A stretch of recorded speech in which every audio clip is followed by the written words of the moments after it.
we're comfortable, sort of. I think as we get older, we've got closer, sort of, but we're just comfortable that way, sort of. And quite a few of the twins speaking around here do the same, sort of.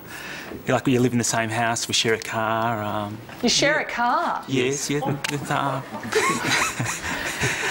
It just works well that way, sort of. Okay, Kate and Natalie, did you get compared very much when you were growing up? What was it like for you growing up as twins? It was quite intense, the comparisons, because teachers would compare us. They wouldn't like both of us if they didn't like one of us. They wouldn't like both of you if they didn't like one? Yeah, we got very similar grades, and it wasn't always because we were equally good at the subject or bad at the subject.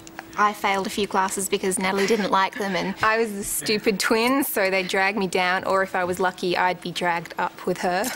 And now I was the stupid twin is an interesting comment. Was that a kind of defining thing for you? That's what people say. They were, she was in the smarter class. They actually did tests for the classes to see which level you'd be in. And she was put in the higher one and I was put in the lower one. And the people in her class would make jokes. Like they saw a picture of us when we were little kids playing with puzzles and they said, that one's obviously you, Kate, because the other one hasn't done her puzzle. And they'd always make these nasty little comments.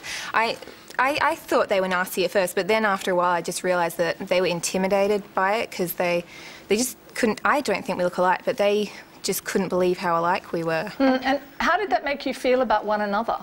It made us sort of resent the other one when they did something stupid or immature because it would reflect on the other one. And I mean, people don't like to really admit that they can't tell the difference between the two of us. So sometimes we'd get a lot of prejudice that we couldn't understand, but it was because they couldn't understand who was who and they didn't want to have to admit to a problem.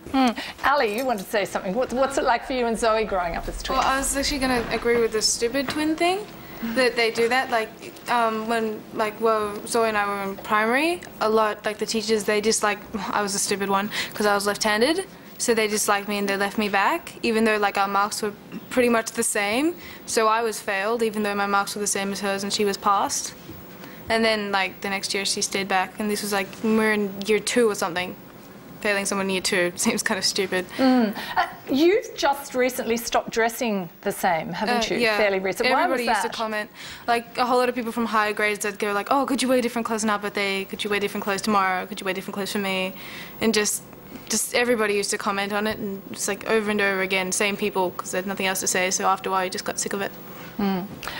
Ingrid and Rachel, what was it like for you growing up as teenagers, as twins?